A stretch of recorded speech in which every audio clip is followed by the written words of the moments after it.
Pada pertengahan Mei 1973 akan selalu diingat keluarga Jenderal Paul Widodo Budidarmo. Ketika itu, keluarga Widodo berduka setelah sopir keluarga mereka, Sugianto, tertembak pistol yang dipegang oleh Tono, putra Widodo, yang saat itu baru duduk di bangku SMP. Saat itu, Widodo masih menjabat sebagai Kapolda Metro Jaya dengan pangkat Mayor Jenderal Polisi. Ketika itu, Tono dan Sugianto menjemput adiknya Tina di Masjid Al-Azhar, Jakarta Selatan.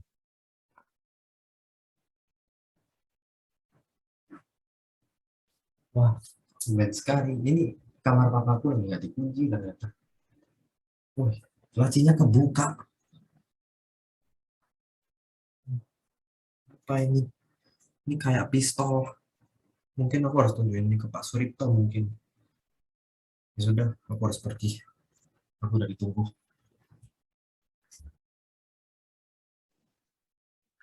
Ketika masih dalam perjalanan,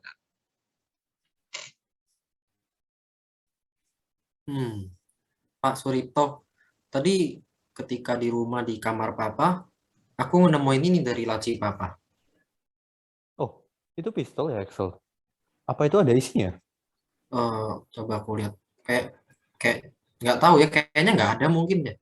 Kurang ngerti pistol kayak. Ya udah, nih, Bapak punya satu peluru, tapi ini kamu simpan buat koleksi ya? Wah, keren sekali. Terima kasih Pak Suripto. Saya sangat menghargainya. Terima kasih banyak ya Pak. Oke. sampailah mereka di tujuan dan menunggu Tina. Tetapi pada saat itu, tragedi terjadi. Menarik sekali ya pistol ini. Tapi ini peluru yang dikasih Pak Suripto harusnya muat sih dalam pistol ini. Coba deh aku utik-utik bentar. Oh, ini tombol. Apa aku coba pencet ya? Axel, jangan dipencet. Hmm, Aduh. Pak Tono. Oh, tidak, aku tidak bermaksud. Maafkan aku Pak. Ini nggak disengaja. Oh tidak, apa yang harus aku lakukan? Ding dong, ding dong.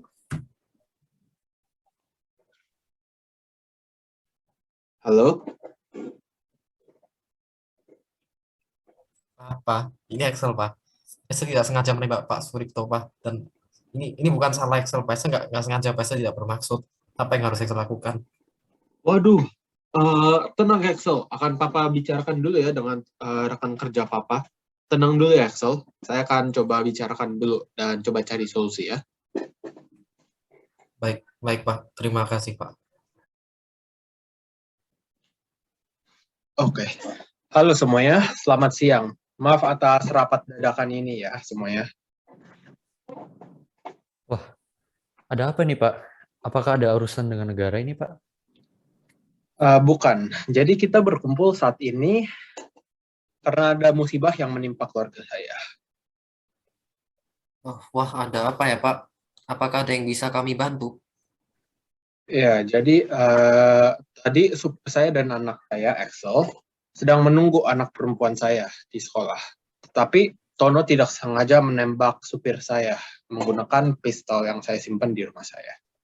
Saya sedih, namun saya pasti harus bertindak atas kejadian ini. Menurut kalian apa yang perlu saya lakukan? Pertama-tama ya, kami mengucapkan turut berduka cita Pak. Sebenarnya kalau dari kami, mungkin lebih baik kasus ini untuk ditutupi Pak, karena ini ya secara tidak langsung dapat mempengaruhi karir Bapak juga. Saya turut berduka cita juga, Pak. Tapi saya setuju dengan Arthur, Pak. Saya rasa ini bisa bertambah buruk bagi Bapak jika Bapak tidak menutupi hal ini.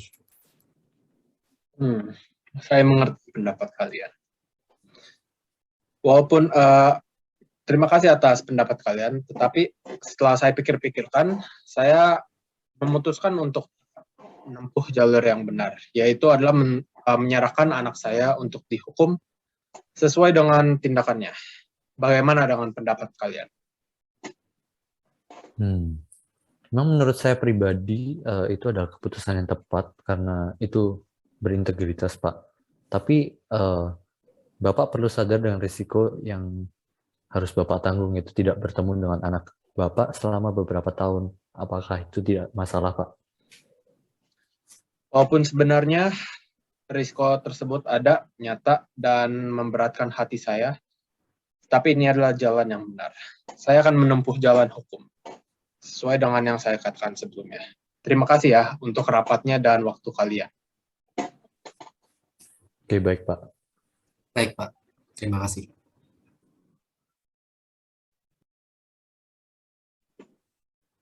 Widodo membicarakan masalah ini dengan istrinya. Ya, gimana ini sayang? Apa yang akan kamu lakukan? Ini berat buat saya, bahkan buat kita, Bu. Tapi saya akan bertindak tegas. Axel harus dihukum. Aduh, jangan yang. Bagaimana dengan karirmu? Bagaimana dengan masa depan anak kita? Tidak peduli bahwa saya adalah seorang polisi. Di mana, tetap anak kita harus bertanggung jawab, Ma. Dia telah membunuh supir kita, walaupun secara tidak sengaja. Dia harus bertanggung jawab, Ma. Tidak ada cara lain. Ya sudahlah, baiklah. Terima kasih atas perhatiannya ya, Bu. Atas pengertiannya juga. Setelah berdiskusi dengan keluarga dan staf khusus, akhirnya Widodo lantas menyerahkan putranya kepada kepolisian sektor Kebayoran Baru untuk diproses secara hukum. Tono kemudian diadili di Pengadilan Negeri Jakarta Selatan. Dia dihukum masa percobaan selama setahun, namun peristiwa itu terbukti tidak menghalangi karir Widodo Budidarmo. Dia bahkan dipromosikan untuk menjabat sebagai Kepala Polri tahun 1974 karena integritasnya yang tinggi. Terima kasih karena telah menonton film pendek kami. Dalam sesi ini kami ingin menyampaikan beberapa pertanyaan mendasar mengenai film pendek kami yang didasarkan dari tokoh Widodo Budidarmo. Pertanyaan pertama adalah, siapakah tokoh yang menginspirasikan film ini dan mengapa memilih tokoh serta adegan ini? Untuk jawabannya, menurut kelompok kami, tokoh yang menginspirasikan film ini adalah Widodo Budidarmo. Menurut kami, keputusan beliau untuk menghukum anaknya dengan memenjarakannya bukanlah suatu hal yang mudah untuk dilakukan. Setiap orang tua pada umumnya pasti akan berusaha agar anaknya tidak dipenjarakan. Tetapi beliau justru memenjarakan anaknya dengan maksud mulia, supaya anaknya bisa bertanggung jawab atas perbuatan yang dilakukannya.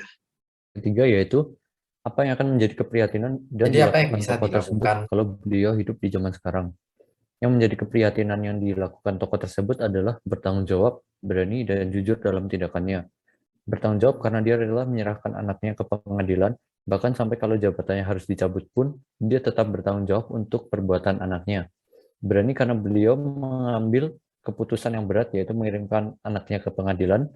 Jujur karena beliau tidak menutupi perbuatan buruk anaknya, walaupun sebenarnya bisa disembunyikan.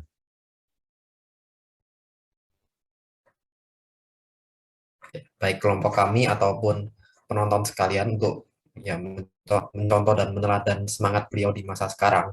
Ya, dengan menerapkan nilai-nilai integritas seperti bertanggung jawab, berani, dan jujur yang beliau telah lakukan dulu, ini bisa kami praktekkan baik di perkuliahan ataupun dalam kehidupan sehari-hari.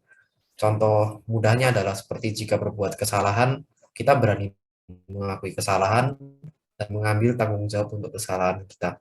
Tindakan kecil seperti ini mencerminkan 3 nilai tersebut. Sekian dari kami, terima kasih.